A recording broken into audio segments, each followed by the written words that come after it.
Hello everyone and welcome to Kaizen Minds Academy. Improve daily, achieve greatly. तो class 12th business studies chapter 1 हम पढ़ रहे थे, जिसमें हमने लास्ट क्लास में ऑब्जेक्टिव्स ऑफ मैनेजमेंट ख़त्म किया था, राइट। आज हमें पढ़ना है what are the functions of management, जिसे हम एग्जांपल्स के थ्रू स्मार्टली पढ़ेंगे। So without any further delay let's begin.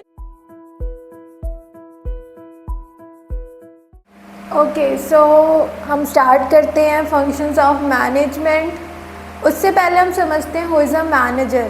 Manager is a person who performs the function of management. ठीक है, वो पर्सन जो मैनेज कर रहा है, जो चीज़ें गोल अचीव करने के लिए चीज़ें कर रहा है, एक्टिविटीज़ परफॉर्म कर रहा है। ठीक है, मैनेजर्स आपके हर लेवल पे होते हैं, that means top level, middle level and lower level.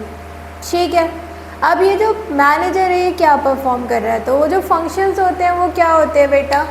Manager perform करता है प्लानिंग, ऑर्गेनाइजिंग, अभी हम सिर्फ लिख लेते हैं, ठीक है। Planning, organising,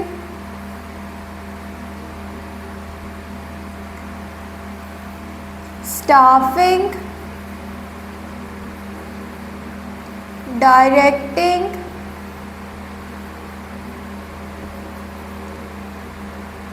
and controlling. तो ये जो फंक्शंस हैं इन्हें हम फंक्शंस ऑफ मैनेजमेंट बोलते हैं, जो एक फर्म में या डे टू डे लाइफ में हमें मैनेज करना होता है। ठीक है, जो हमें परफॉर्म करना होता है, ये एक्टिविटीज़ होती हैं। अब इनको वन बाय वन समझते हैं। ठीक है, सबसे पहले देखते हैं प्लानिंग। प्लानिंग क्या है, तो प्लानिंग का मतलब है थिंकिंग इन एडवांस। हम पहले से कुछ स्ट्रेटजी बना के चल रहे हैं अपने टारगेट को अचीव करने के लिए। तो प्लानिंग का मतलब क्या हो गया, thinking in advance, what to do, when to do, या इसको ऐसे लिखो, thinking in advance, what, when, how and by whom। ठीक है, हम ये डिसाइड कर रहे हैं कि जो भी हमारा टारगेट है उसे हम अचीव कैसे करेंगे, क्या करना है हमें, क्या स्टेप्स, क्या प्रोसीजर, क्या तरीका होगा, क्या रोड मैप होगा वहाँ तक पहुँचने का। ठीक है, what to do, when to do, how to do and by whom to do, means क्या करना है, कब करना है, कैसे करना है और किस टास्क को कौन पर्सन करेगा। ठीक है, तो it is a road map. इसको हम क्या बोलेंगे, road map. It is a road map of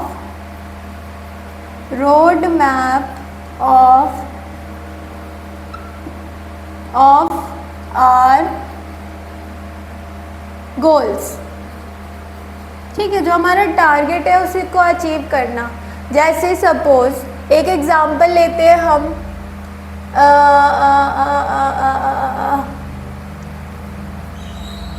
बोबो एक 12th का स्टूडेंट है। ठीक है, इसके ना एग्ज़ाम्स आने वाले 2 मंथ्स में, इसके बोर्ड एग्ज़ाम आने वाले हैं। ठीक है, चलो 2 मंथ छोड़ो, अभी का टाइम ले लेते हैं। आप बच्चों जैसे ही बोबो भी है। ठीक है, इसको पता है कि इसको बोर्ड एग्ज़ाम देना है और इसका टारगेट है कि भाई मुझे 95 प्लस स्कोर करना है इन ऑल सब्जेक्ट्स। ठीक है, अब उसके लिए ये क्या करेगा, सबसे पहला स्टेप प्लानिंग।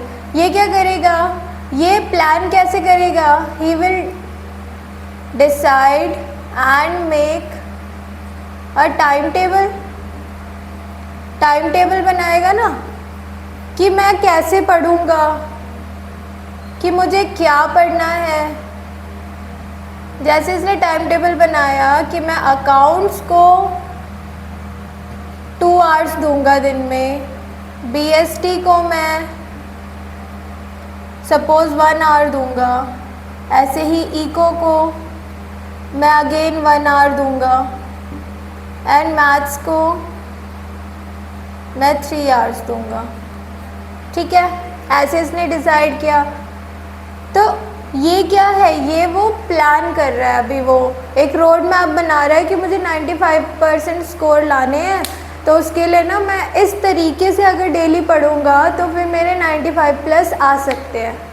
ठीक है, अब एक दूसरा एग्जाम्पल, एक कैफ़े का एग्जाम्पल लेते हैं। ठीक है, बिजनेस, इसका टारगेट क्या है? इसका टारगेट है इंक्रीज सेल्स इन विंटर्स। इसका टारगेट है विंटर्स में ना मुझे मेरी सेल इंक्रीज करनी है। तो उसके लिए ये क्या प्लान करेगा? The business will plan, the manager will plan. क्या प्लान बनाएगा? लेट्स इंट्रोड्यूस हॉट ड्रिंक्स जैसे कि हॉट चॉकलेट। ठीक है, और क्या इंट्रोड्यूस कर सकता है ये? T and coffee combos. ठीक है, इसके साथ साथ कोजी एनवायरनमेंट। तो इस तरीके से वो अपनी सेल बढ़ा सकता है। ठीक है, तो उसने सोचा कि मैं ऐसे प्लान करूँगा। अब प्लान करने के बाद दूसरा स्टेप आता है हमारा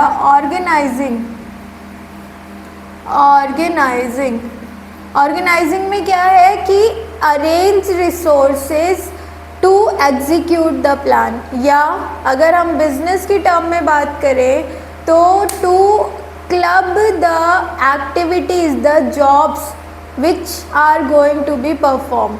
ठीक है, तो ऑर्गेनाइजिंग क्या हो गया? To arrange resources and decide jobs and club similar tasks in one job। Basically आपका जो ऑर्गेनाइजिंग है वो किस क्वेश्चन का आंसर देता है? हु विल डू वट, कि कौन पर्सन क्या काम करेगा। जैसे अगर हम बोबो का एग्जांपल ले तो बोबो के केस में क्या है, ये क्या करेगा? ये रिसोर्सेज कैसे अरेंज करेगा? ये बुक्स देखेगा कौन सी लेनी है, कौन से ऑथर की लेनी है, नोट्स बनाने हैं या परचेज़ करने हैं। फिर ये देखेगा कि भाई मुझे इसके अलावा स्टेशनरी क्या क्या चाहिए।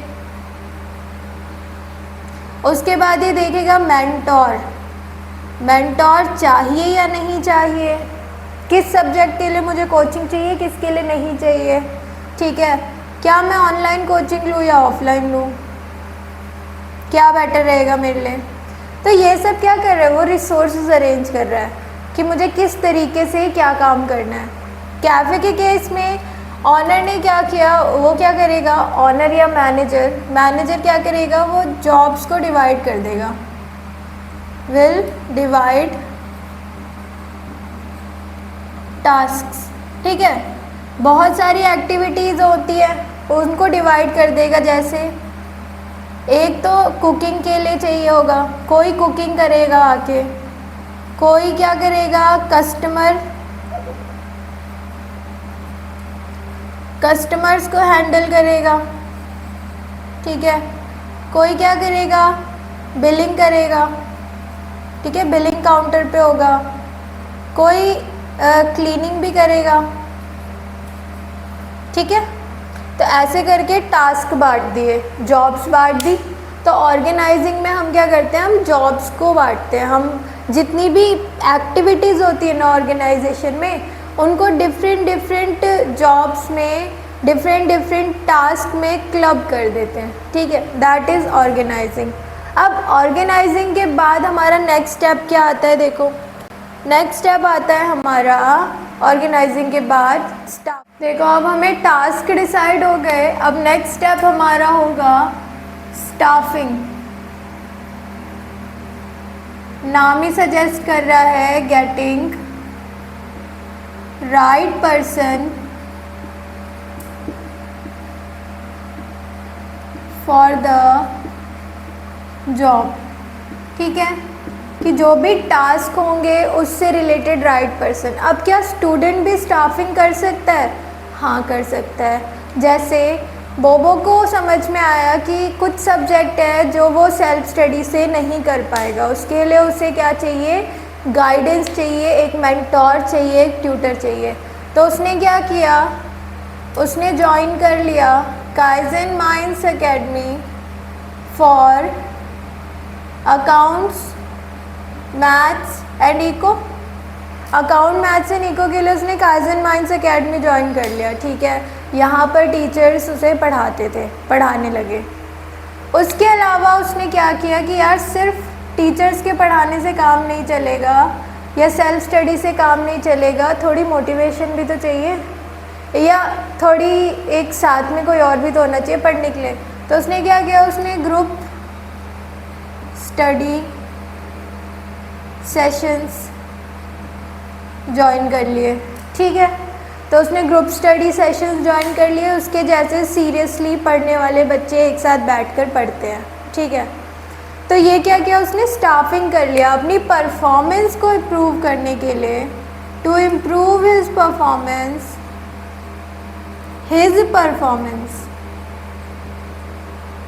उसने राइट पीपल, राइट लोगों के साथ ज्वाइन कर लिया। ठीक है, मतलब अपनी लाइफ में राइट लोगों को लेकर आया। ऐसे ही अगर हम कैफ़े की बात करें तो यहाँ मैनेजर ने देखा कुकिंग के लिए उसने हायर किया एक एक्सपीरियंस्ड शेफ। वही कस्टमर रिलेशन या कस्टमर्स को कस्टमर सर्विस के लिए उसने हायर किया waiter, friendly waiter. Then cleaning के लिए उसने स्वीपर हायर किया, और साथ में बिलिंग के लिए उसने कैशियर हायर किया। ठीक है, तो right person for right job, that is staffing. Staffing के बाद नेक्स्ट क्या आता है हमारा? स्टाफिंग के बाद हम बात करते हैं, अच्छा स्टाफिंग में आता क्या है बेटा? इसमें आता है आपका recruitment, selection, training and development. ठीक है, तो सिर्फ इन्हें हायर ही नहीं किया, उसके बाद इन्हें मैनेजर ने ट्रेनिंग दी कस्टमर्स से कैसे डील करना है और साथ में हाइजीन कैसे मेंटेन करना है।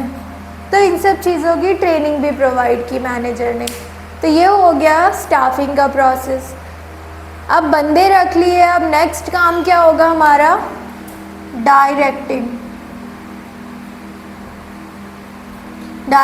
Means to guide, supervise, motivate, lead and communicate with the employees।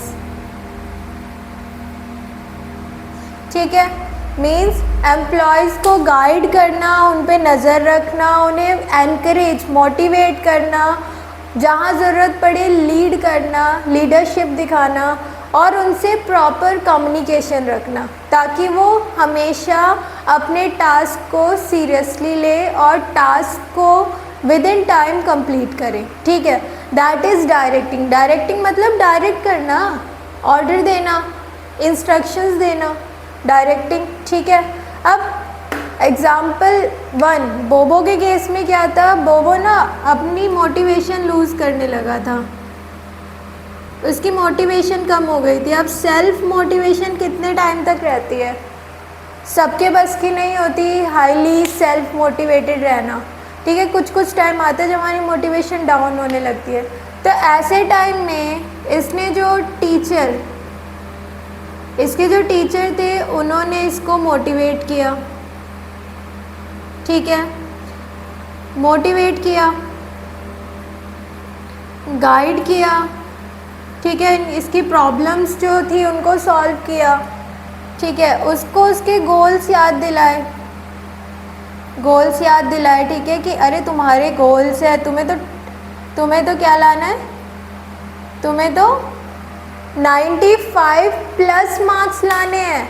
ऐसे डीमोटिवेट होगे तो कैसे पढ़ोगे। मैं सब समझाऊंगा, मैं गाइड कर तो रहा हूँ, तुम्हारी जो भी प्रॉब्लम है मेरे पास लेके आओ, मैं सॉल्यूशन देता हूँ या देती हूँ, ठीक है। ऐसे करके गाइड किया, जिससे क्या हुआ, बोबो फिर से पढ़ने लगा, ठीक है। बोबो स्टार्टेड स्टडीइंग, फिर से वो उसका ध्यान दोबारा अपने ट्रैक पे, अपनी पढ़ाई पे आ गया, ठीक है। कैफ़े के केस में क्या है, कैफ़े के केस में अब मैनेजर है वो अपने एम्प्लॉयज़ को उनकी परफॉर्मेंस पे एनकरेज करता है, प्रेज़ करता है, ठीक है, उनकी ग्रीवियंसेस को हैंडल करता है, उनकी प्रॉब्लम्स को सॉल्व करता है। जहाँ पर अगर उन्हें प्रॉब्लम हो रही है या कोई चीज़ नहीं समझ में आ रही है, मैनेजर उनको समझा रहा है, मैनेजर उनको गाइड कर रहा है, ठीक है। उसके अलावा जो भी रूल्स या रेगुलेशंस है या डिसीजंस है ऑनर के, वो प्रॉपरली कम्युनिकेट करता है, ठीक है, इनका ध्यान रखता है ताकि ये खुश रहे, एम्प्लॉयज़ खुश रहेंगे। Happy employees make happy business, ठीक है। अगर आपके एम्प्लॉयज़ खुश हैं तो आपका बिज़नेस प्रॉस्पर करेगा, अगर आपके एम्प्लॉयज़ खुश नहीं हैं तो आपका बिज़नेस प्रॉस्पर नहीं कर सकता। फिर आप रोबो ही रख लो ना, है ना। तो ये चीज़ें हैं। तो डायरेक्टिंग में क्या आता है, देखो डायरेक्टिंग में आता है आपका मोटिवेशन, वैसे मैंने यहाँ सब कुछ लिख दिया है, यही आता है डायरेक्टिंग में, ठीक है, अलग से क्या लिखूँ मैं इसको। तो डायरेक्टिंग में ये सारी चीज़ें आती हैं, हम एम्प्लॉयज़ को कैसे खुश रख सकते हैं, हम एम्प्लॉयज़ का ध्यान रखें ताकि हमारा काम सही टास्क सही टाइम पे कंप्लीट हो जाए, efficiently, effectively, without wastage of resources, ठीक है। जब हमने डायरेक्ट कर दिया उनको, उनके काम पे, उनको उनके ट्रैक पे रखा, तो एंड में हम क्या करते हैं, कंट्रोलिंग, ठीक है। तो हमारा नेक्स्ट पॉइंट होगा कंट्रोलिंग। देखो, now controlling is to check whether actual performance matches the standard performance या गोल, ठीक है। कंट्रोलिंग में हम क्या चेक कर रहे हैं कि जो हमने प्लान बनाया है और उसके अकॉर्डिंग हम चल रहे हैं, क्या हमारे गोल्स अचीव हो पाएंगे, क्या हमने जो स्टैंडर्ड सेट किए हैं वो अचीव कर पाएंगे। जैसे बोबो का टारगेट था कि मुझे 95 प्लस मार्क्स लाने हैं, उसके लिए मुझे कम से कम 2 मंथ में 4 चैप्टर तो कंप्लीट करने ही पड़ेंगे, ठीक है। तो इसका जो टारगेट था, इसका जो स्टैंडर्ड सेट था, इसने स्टैंडर्ड क्या रखा था कि 4 चैप्टर्स इन 2 मंथ्स, ठीक है। अब 2 महीने कंप्लीट हुए, 2 महीने कंप्लीट होने के बाद उसने जब चेक किया तो उसने क्या देखा कि यार मेरे तो सिर्फ 3 चैप्टर ही कंप्लीट हुए हैं, एक चैप्टर क्यों नहीं हुआ कंप्लीट, ये क्यों नहीं हुआ कंप्लीट? मुझे देखना पड़ेगा मैंने कहाँ गलती कर दी। जब उसने चेक किया और एनालाइज किया, अपनी मिस्टेक ढूंढी, तो उसने क्या देखा कि he was spending so much time on phone. वो बहुत सारा टाइम तो फ़ोन पे, सोशल मीडिया पे स्पेंड कर रहा था। ठीक है, तो जो टाइम यहाँ स्पेंड कर रहा था, अगर वो टाइम, उस टाइम में से थोड़ा सा वो अपनी स्टडीज़ को दे देता, तो क्या उसके 4 चैप्टर का गोल अचीव हो जाता? हाँ, हो जाता। ठीक है, तो कंट्रोलिंग आपका सिर्फ ये नहीं है कि आप अपनी परफॉर्मेंस को मेज़र कर रहे हो, कंपेयर कर रहे हो, नहीं। जो डेविएशंस आई है, जो प्रॉब्लम्स आई है जिसकी वजह से आपका स्टैंडर्ड फुलफिल नहीं हुआ, उन्हें करेक्टिफाई करना is also part of controlling. ठीक है, तो यहाँ वो अपना टाइम जो 4 आवर्स वो दिन के फ़ोन में दे रहा था, उसमें से 2.5 आवर्स उसने निकाल के स्टडी में दिए, एंड जब उसने नेक्स्ट 2 मंथ पे चेक किया तो उसका टारगेट कंप्लीट होने लगा। ठीक है, समझ में आ रहा है? तो ऐसे ही बिजनेस में क्या होता है, कैफ़े के केस में क्या था कि मैनेजर के पास कंप्लेंट्स आने लगी। किसकी? कस्टमर्स की कंप्लेंट्स आने लगी कि हमारा जो ऑर्डर है वो टाइम पे डिलीवर नहीं हो पा रहा। ठीक है, क्लीनलीनेस भी कम है, और आपके जो वेटर्स हैं ना, वो बात ही नहीं सुनते, उन्हें बुलाते रहो सुनते ही नहीं है। ठीक है, या वेटर दिखते ही नहीं है, हमेशा बिजी ही दिख रहे होते हैं। ठीक है, तो इन प्रॉब्लम्स से अब बताओ, क्या ये मैनेजर या ये जो इनका टारगेट था वो अचीव हो पाएगा अगर ये प्रॉब्लम्स रहेंगी तो? क्योंकि प्रॉब्लम्स रहेंगी तो कस्टमर तो आने बंद हो जाएंगे। तो ऐसे में जब इन प्रॉब्लम्स को मैनेजर ने एनालाइज किया तो उसने क्या पाया कि रीज़न क्या है? रीज़न है शॉर्टेज ऑफ स्टाफ। तो अब उसका नेक्स्ट प्लान क्या बनेगा कि मुझे क्या करना चाहिए? मुझे हायर करना चाहिए और स्टाफ्स को। ठीक है, तो ये क्या हो गया? ये कंट्रोलिंग हो गया कि मैं अगर अपने पाथ से अगर मैं डिविएट हो रहा हूँ तो उसको वापस ट्रैक पे मैं कैसे लाऊं? ठीक है, दैट इज़ कंट्रोलिंग। और कंट्रोलिंग के बाद दोबारा से स्टार्ट हो जाता है प्लानिंग। क्योंकि देखो, अब जैसे यहाँ पर उसको रीज़न पता चल गया कि मैं फ़ोन पे ज़्यादा टाइम वेस्ट कर रहा हूँ, तो अब वो प्लान क्या करेगा? अब वो डिसाइड क्या करेगा कि मैं उसमें से ना कुछ टाइम अपनी पढ़ाई को दे देता हूँ। तो ऑलरेडी अगर मैं अकाउंट्स को मैं 2 आवर्स दे रहा था, तो अब मैं 2.5 या 3 आवर्स अकाउंट्स को दे देता हूँ। ऐसे करके उसने क्या किया? प्लान बनाया। ठीक है, तो ये जो प्रोसेस होता है ना, ये हमारा प्रोसेस ऑफ मैनेजमेंट भी होता है। ये जो 5 फंक्शन है ना, वो प्रोसेस ऑफ मैनेजमेंट भी होते हैं, और ये ना सर्कल में चलते हैं: planning, organising, staffing, directing, controlling and then planning.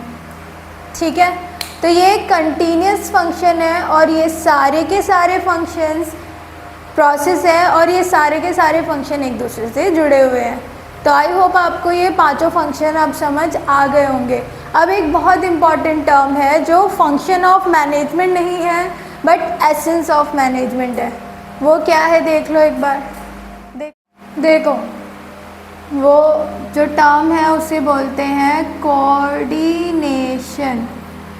Coordination मतलब टीम वर्क, साथ मिलकर काम करना। ठीक है, it binds all other functions, all functions together.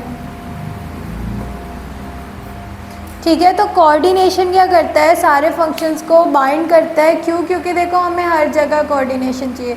जैसे मैं आपको एक अगर एग्जांपल दूं कि एक क्रिकेट टीम है जिसमें बॉलर भी है, बैटर भी है, फील्डिंग करने के लिए भी है, कोच भी है, ठीक है, ये सब लोग हैं।